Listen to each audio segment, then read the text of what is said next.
ஆழ்வார் எம்பெருமானார் ஜீயர் திருவடிகளே சரணம். ஜீயர் திருவடிகளே சரணம். It is a very happy moment for all of us. Today is Gokulashtami. In South India, it is this Krishna Janmashtami is celebrated as Sri Jayanti.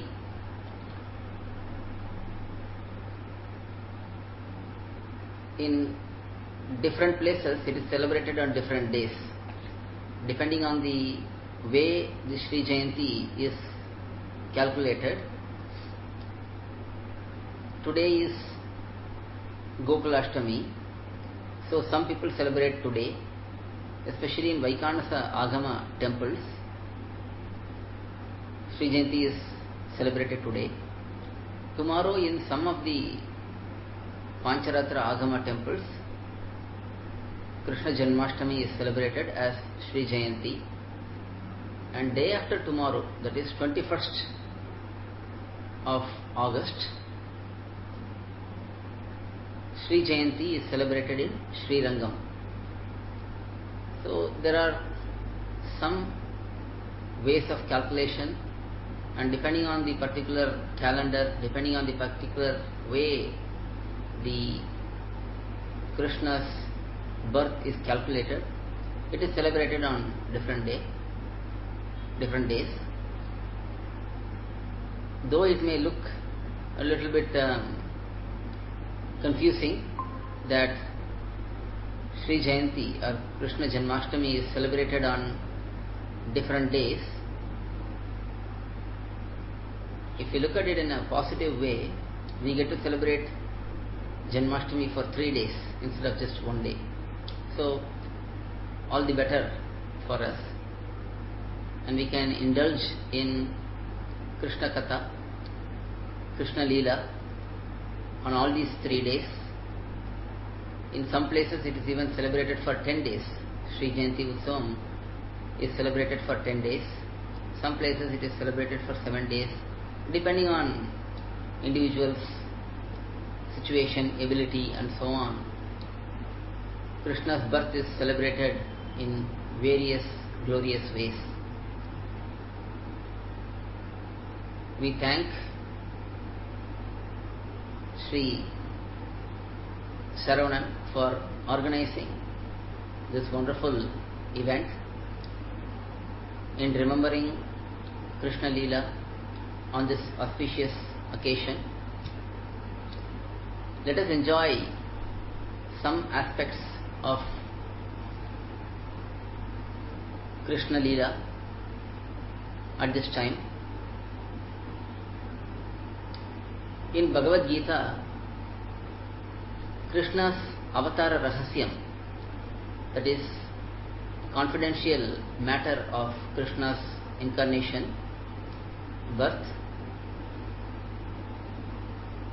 was revealed in a number of shlokams. In the 4th chapter, as Krishna goes on explaining about Atma, Bhagavan, Achit, that is insentient matter which is temporary, Karma Yoga, and so on. Starting from 2nd chapter, Krishna gives wonderful instructions to Arjuna on the fundamental aspects of our Sanatana Dharma. First, he talks about how there are so many Atmas, Natvevaham Jatunasam, Natvam Neme Janadipaha. In that shlokam, Krishna establishes that there are number of Atmas, and there is also Krishna himself. He establishes himself separately, that he is the all-knowing, he is the one who is teaching these principles. So his distinguished nature is also identified in that particular shlokam. he identifies the multitude of Atmas, how there is not just a single Atma, but there are so many individual Atmas, and how all of these Atmas and Paramatma himself exist at all times. That there was no time when none of these Atmas did not exist, and there will be no time in future that they will not exist. So first, Krishna establishes the concept of Atma and how number of Atmas exist, and how there is a superior Atma, that is Paramatma, who is all-knowing and who is teaching all of these to Arjuna himself directly.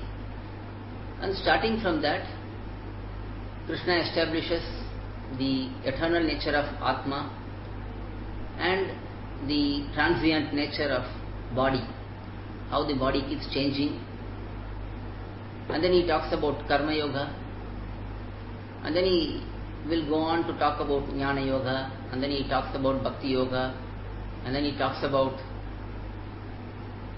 his Vibhuti, that is his wealth of all of these worlds which are owned by him, which are controlled by him. And then he shows the Vishwarupa Darshana to Arjuna, and then he talks about Devasura Vibhaga, how there are saintly people and evil people, evil Atmas and saintly Atmas. And then he talks about Purushottama Vidya in the 15th chapter, where knowledge about Supreme Being in itself is greatly glorified by Bhagavan.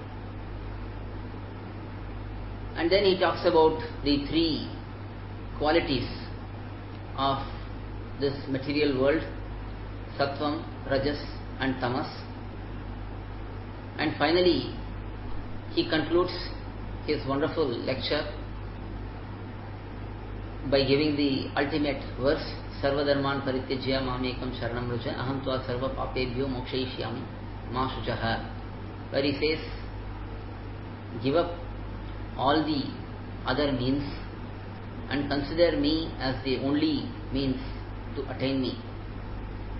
I will eliminate all your sins and you can remain free from sorrows. So that was the final instruction given by Krishna. But in due process, in the beginning of 4th chapter itself, Arjuna gets a doubt. He asks Krishna, you talk as if you know all of these principles. I am suffering here, thinking about all the damage I will inflict upon my own relatives, my own friends, my own companions. But you go on talking about Atma, Karma and so on, as if you know everything. How do you know all of this? Who are you? That was the question intended by Arjuna. For that, Krishna started speaking about his own nature and how he incarnates in this world. So he initially says that he gave all this knowledge to Vivaswan. And from Vivaswan, the knowledge got transmitted to Manu and then to Ikshvaku and so on. But he says he is the origin of all of this knowledge, and all of this knowledge were given by him long ago. When he says that, Arjuna is still not convinced, and he is looking at Krishna with a very surprised look. How can you say that you gave all this knowledge to son, Vivaswan, when you are just born along with me? They are just a few years apart by age, and they are cousins to each other. So Arjuna has seen Krishna from his childhood, growing up together, playing together. So he was asking, how is this all possible? And at that time, Krishna starts talking about his own Avatara Rahasyam. So in the 5th shlokam of 4th chapter, he starts explaining it. Bahuni me vyatitani janmani tavacharjuna tanyaham veda sarvani natvam veta parantapa. He says to Arjuna, both of us have born many times. Just like you have born many times, I have also taken birth many times. But the only difference between the two of us is I know all of those births, where I have born, what I have done, but you know none of that. So that is the only difference, he says, between himself and Arjuna. And then in the next shlokam, he says, Sajopi san abhyayatma bhutanam ishvaropi san prakritim swamadishtaya sambhavami atmamayaya. In that shlokam, he beautifully explains his nature. That is, he is unborn, he is imperishable, he is the Lord of all beings.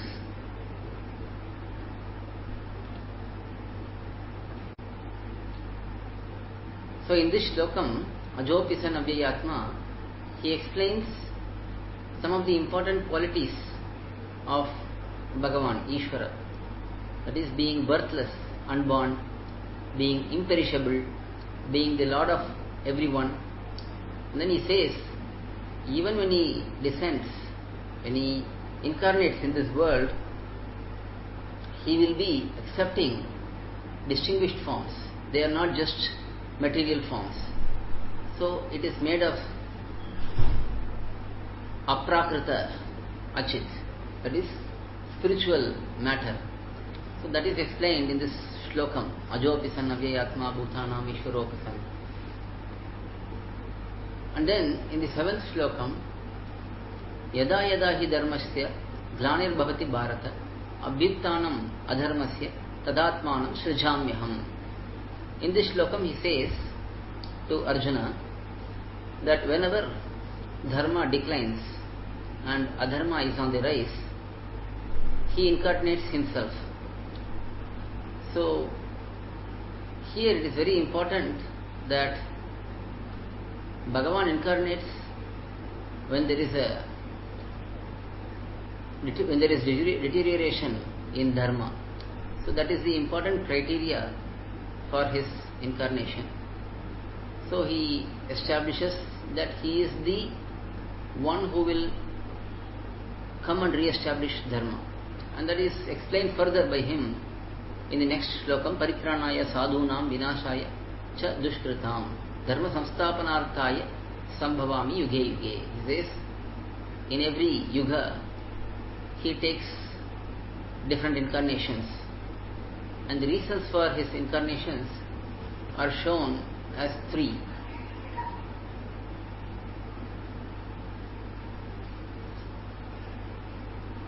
That is, to protect the virtuous people, to destroy the evil people, and to establish dharma firmly.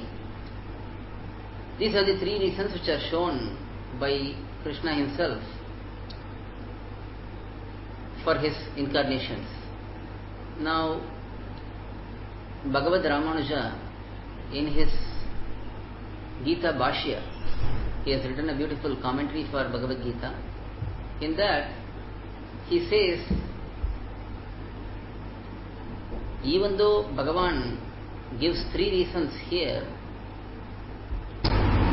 so in this 8th shlokam of 4th chapter, Krishna says 3 reasons for his incarnations, and Bhagavad Ramanuja has given a beautiful commentary for Bhagavad-Gita. In that, he explains, though Bhagavan identifies 3 reasons, the main reason for his incarnation is sadhu paritranam. That is, he says, no, paritranaya sadhunam. So, protecting the sadhus, that is the main reason for his incarnation. Because killing the evil people, he can do just out of his will. He can just think, let these people die, and then they will die. He need not physically descend to just kill evil people. Similarly, to establish Dharma, he can just vow, he can make a sankalpa where he says, let there be Dharma, and it will be established. He need not struggle and come and do it with a lot of efforts. But to protect the sadhus, his visit becomes compulsory, because protection means doing what is, giving what is favorable for someone and eliminating what is unfavorable for the same person. That is what is protection. Protection means what? Something I don't need, that need to be eliminated, and I need something that needs to be given. So this act of protection for devotees, for bhaktas, is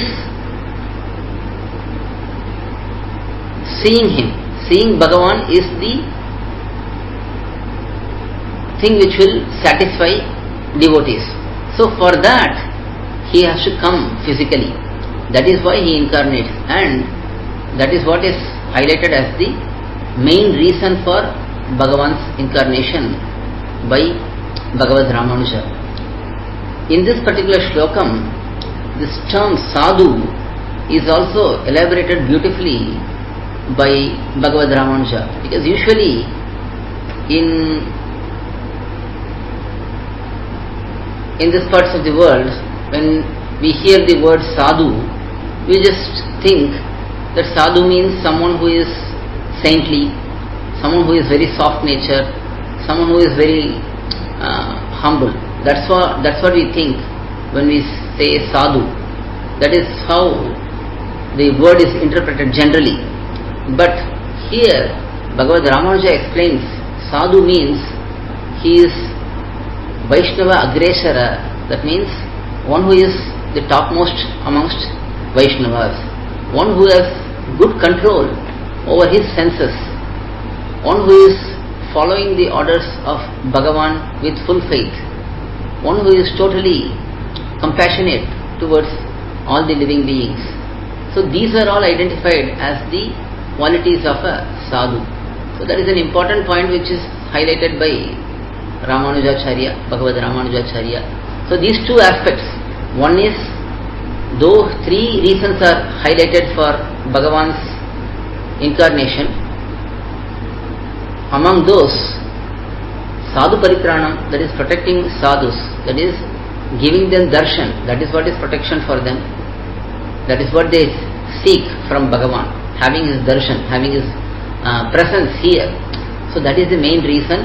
And the sadhu, the term sadhu implies great Vaishnavas, those who are greatly devoted to Bhagavan Vishnu only, and those who are very knowledgeable, very detached from worldly aspects, and those who are very compassionate towards all others. That is given as the definition for sadhu in this shlokam's commentary by Bhagavad Ramanuja. So after this 8th shlokam comes the 9th shlokam, which is very very important. Janma karma chame divyam evam yo veti tattvataha tyaktva deham punarjanma naiti mameti sorjuna. So Bhagavan in this shlokam, he is amazed by his birth and his leelas, his activities. Janma is birth, karma is activities.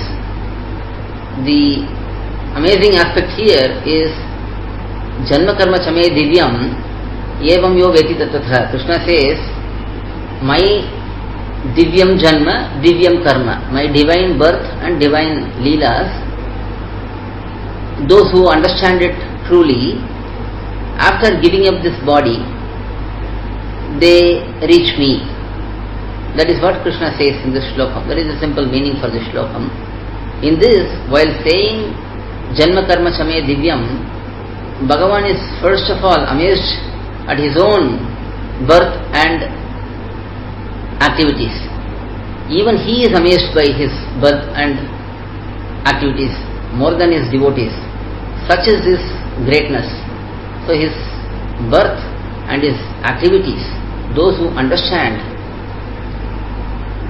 these two in a true manner, after giving up this body, they will not come back to this world. They will reach Bhagavan, says Krishna in this particular shlokam. So in these shlokams, we see the Avatara Rahasyam, the confidential aspect of Bhagavan's incarnations. So that is from Bhagavad-Gita. Now, we can relate all of these Krishnavatara Charitram in the works of Alvars and Acharyas. Many of us may know that Alvars were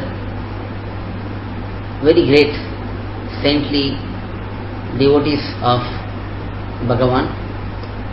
They were born towards the end of Dwapara Yugam and in the beginning of Kali Yugam. They are said to be 12 in numbers in one count.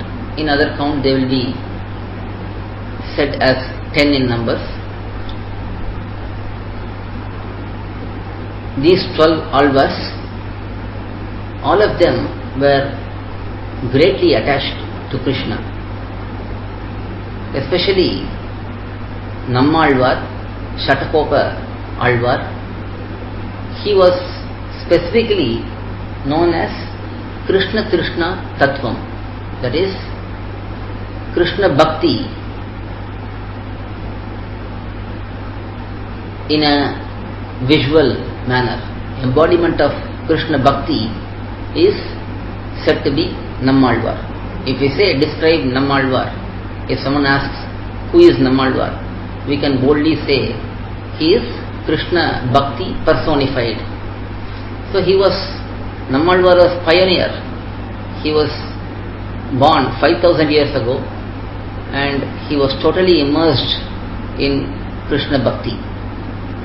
He was a great devotee of Krishna and he sang many prabandhams, that is 4 Divya Prabandhams, collection of verses were sung by Nammalvar, and in his Divya Prabandham he brings out different moods towards Bhagavan. One of them is Madhurya Rasam. Madhurya Rasam is the mood of a man and a woman having love towards each other. Bhagavan, Sriman Narayana, he is said to be the only male entity and all Atmas are said to be female entities who are like his wives or divine consorts. That is the relationship, important relationship each Atma has with Bhagavan. Bhagavan and Atma said to have many different relationships, but one of the most important relationships is this Bhartru Bharya relationship, that is husband-wife relationship.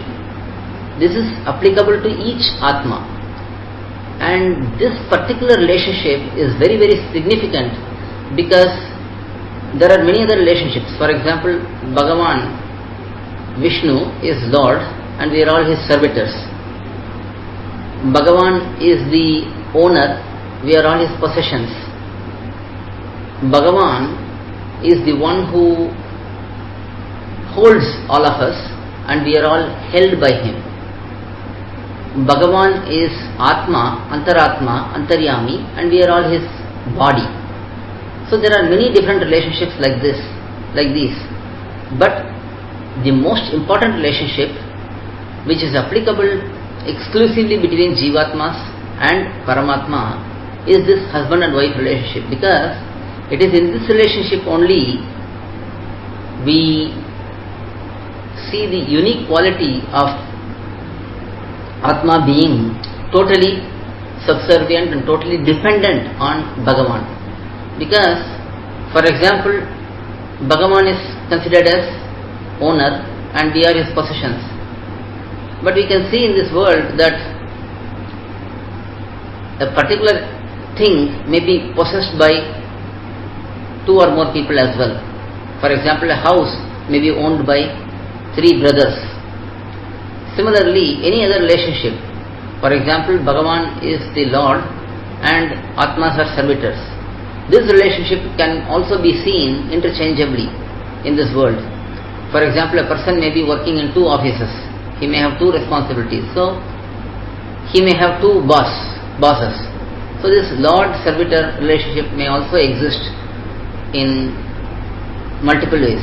But a wife can only be committed to a single husband. So this is common in most cultures, and it's a very important relationship where that exclusive dependence is seen.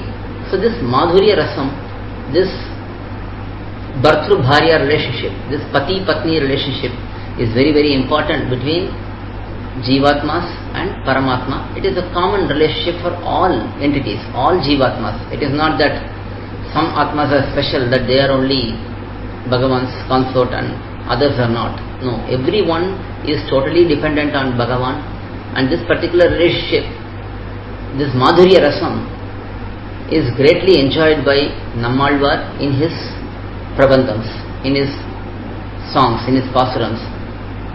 There are about 27, more than 300 pasurams, 300 verses where Nammalvar sings towards Krishna, towards Bhagavan, Narayana, in this feminine mood. There are so many songs where he reveals intimate relationship between himself and Bhagavan. So all of these are very, very important for us to understand that Nammalvar was pioneer in revealing this Madhurya Rasam, this Krishna Bhakti, in a beautiful and an elegant and a very wonderful manner 5000 years ago. And all other alvars followed in the same manner. Many alvars had shown this Madhurya Rasam in their pasurams, in their verses. And also they had special attachment towards Krishnavatara, incarnation of Krishna, even over other incarnations. This is even raised by one Acharya in our Sampradaya in a conversation. In our Sampradaya there are many conversations between many Acharyas. These conversations reveal the most valuable philosophical points which we can easily understand through these conversations and through these examples. One time there is an Acharya named Nanjiyar, Vedanti. He goes to his Acharya, Parashara Bhattar.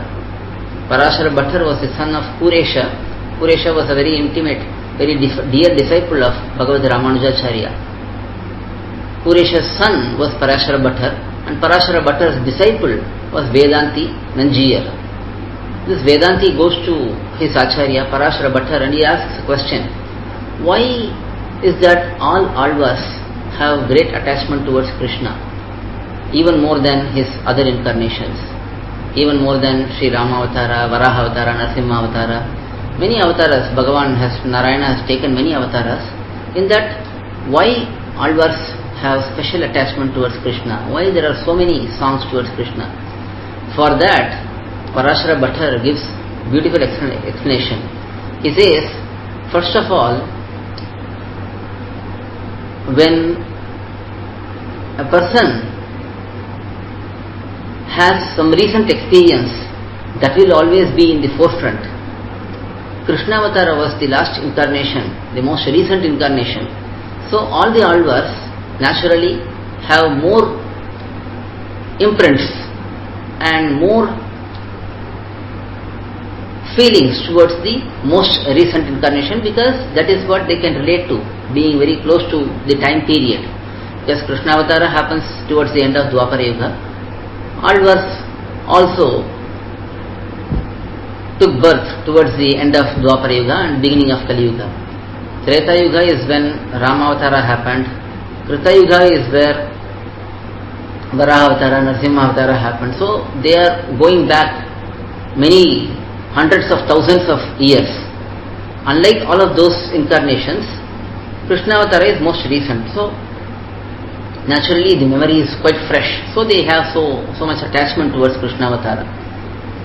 And another reason which is shown by Parashara Bhatta in comparing Ramavatara and Krishna Avatara, he says in Ramavatara Dasharatha was a great emperor. Not only he was a great emperor, he was a great warrior too. So there was no need to fear for Sri Rama, because even when he was born, his father was a great warrior. He was able to conquer even the most evil Rakshasas, evil demons very easily. So any danger, if it happens for Sri Rama, Dasharatha is always there to protect him. But in Krishna Avatara, his father Nandagopa is a very gentle person, is a very, very kind-hearted, is a very soft-natured person. He is not like Dasharatha Chakravarti, who is a great fighter, who is a great warrior. So naturally everyone has great love towards Krishna, wanting to protect him, desiring to protect him. So that's another main reason. Similarly, in Sri Rama Avatara, there was always the support of Lakshmana, who is a great warrior, Bharata, who is a great warrior, Shatrughna, who can create fear in the minds of enemies. So they were all there with Sri Rama. But here in Krishna Avatara, there was none to support him. Balarama was there, his brother was there, but he was always going around and he was taking care of his own things. There was not any responsibility for Balarama to protect Krishna all the time. Unlike in Ramavatara, where Lakshmana, Bharata, Shatrughna were always in protection for Bhagavan. So that was shown as another reason. There was also another reason which was shown. In Ramavatara, he is in Ayodhya. Ayodhya means the place which can never be broken in, the place which can never be defeated. But in Krishna Avatara, he is in Gokulam, which is a place of cowherd boys and girls. What can they do? They cannot do much. They cannot protect anyone. Krishna has to protect all of them. But in Ramavatara, the Ayodhya city itself is unbreakable. So there is all the comfort zone in Ramavatara.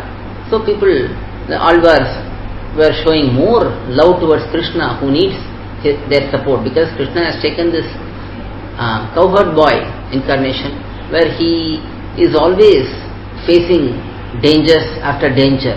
Every time there is some demon comes and tries to attack Krishna. Even the Kalinga, even he tried to kill Krishna.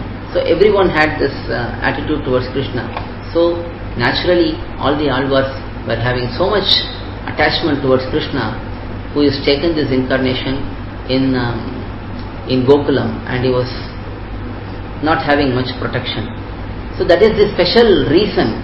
These are the reasons why Alvars have so much attachment towards Krishna Avataram in comparison to other incarnations. So in this manner we have seen some of the aspects of Krishna Avataram. I'll just go through a few leelas and the tatparya, the essence of some of these leelas, especially where Krishna, as baby Krishna, as grown-up Krishna, how he eliminated the pride of so many personalities and proved that he is the supreme God. Because Krishna Avatara, butter theft, naturally butter theft leelas, all of those will be very, very attractive. Everyone will be attracted towards those leelas. Similarly, his childhood leelas of playing with the gopas, killing the demons and all of that, they will naturally be very, very attractive for any children or anyone. Even after growing up, we used to always long to hear Krishna katha. But more than those, there are places where he showed his supremacy, such as the Kalinga Nardana Leela, where he danced on top of the hoods of Kalinga, the snake, and eliminated his pride. Kalinga was very prideful, thinking that he is so strong and nobody can harm him. But Krishna destroyed his pride. Similarly, in Govardhana Leela, he destroyed the pride of Indra. Indra was thinking that he was great. But Krishna stopped the Indra Puja, made the cowherds do puja for Govardhana mountain, and he took all the feast, saying Govardhana was me, I am Govardhana hill, and he partook all the feast. And then Indra became very angry and he started sending hailstorms, and Krishna lifted up the Govardhana hill mountain and protected the cows and the cowherd boys and girls for 1 week, holding the Govardhana mountain on his hand. In this manner, he ensured that Indra realized his mistake, and Indra came and surrendered to Krishna and sang in praise of Krishna. And that particular stotram, Indra's stotram, praises, they are known as Govinda Pattabhishekam, where Indra crowns Krishna as Govinda. And then there is the incident where Krishna eliminated the pride of Brahma. Brahma was looking at Krishna. Brahma was thinking, who is this little boy? Why is he always dominating everyone else? I am going to teach him a lesson. And he steals all the cows and cowherd boys when they had all gone to the forest for playing. But Krishna sees everything, and then he himself assumes all the cows and the cowherds forms, and he remains in all of the houses of the cowherds. And finally Brahma looks at all of this and he realizes his mistake, and he comes and surrenders to Krishna and he begs for forgiveness. And then subsequently he also single-handedly conducts the Mahabharata Yuddha.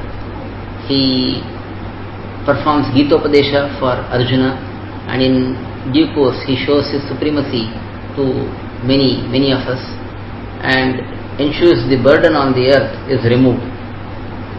He single-handedly destroys every evil king. He gathers everyone into Kurukshetra and then he destroys all of them. Though the fight was between Pandavas and Kauravas, it was Bhagavan Krishna who was the one who was conducting the whole battle.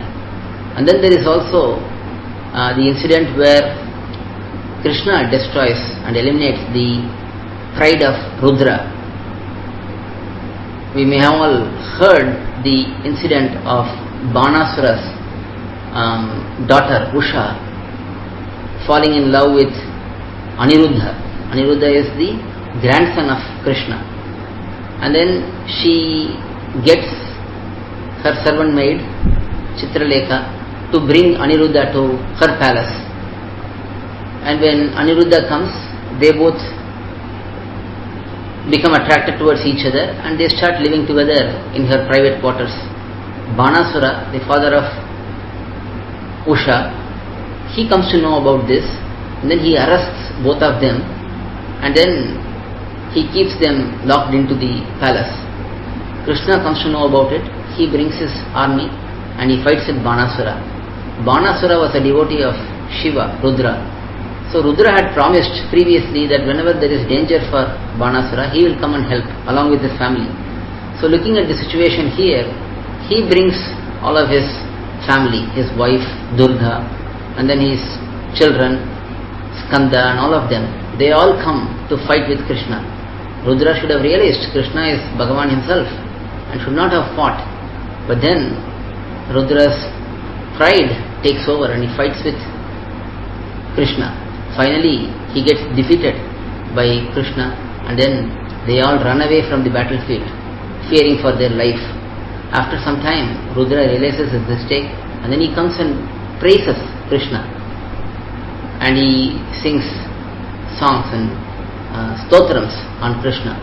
In this manner, whoever is seen as great devatas in this world, they all accept that Bhagavan Sriman Narayana, incarnated as Krishna, is the supreme, and then they all surrendered to Bhagavan and they accept his supremacy. So in this manner, Krishna Leela is very wonderful to hear and enjoy, and keep thinking about all of his activities. Bhagavan himself says in Gita, Machchitta Madgatah Prana Bodhayantah Parasparam Katayantischa Mam Nityam Tushyanticha Ramanticha. So he says, my devotees, they constantly think about me, they discuss about me, they consider me as their life, and then they discuss with each other about me. In this manner, they remain happy, both the speaker and the listener. Tushyanticha Ramanticha. For this also, Bhagavad Ramanuja has given a very unique explanation. Because Tushyanti and Ramanti both are enjoyment only. Why is it given twice? For that, Ramanujacharya explains, the speaker also enjoys and the listeners also enjoy. In this manner, when there is bodhayantah parasparam, when there is mutual discussions about Bhagavan, there is joy for both speaker and the listener. With this, I will conclude. I thank everyone for the opportunity to discuss about Krishna Katha at this auspicious time, and we wish wonderful and joyful Janmashtami for all of the devotees. Alvar Emberumanar Jiyat Tiruvadigalai Sharanam, Jiyat Tiruvadigalai Sharanam. To learn such valuable information about our Sri Vaishnava Sampradaya, please download KOYIL, KOYIL app from Google Play Store or Apple App Store. Our website is koyil.org, KOYIL.org.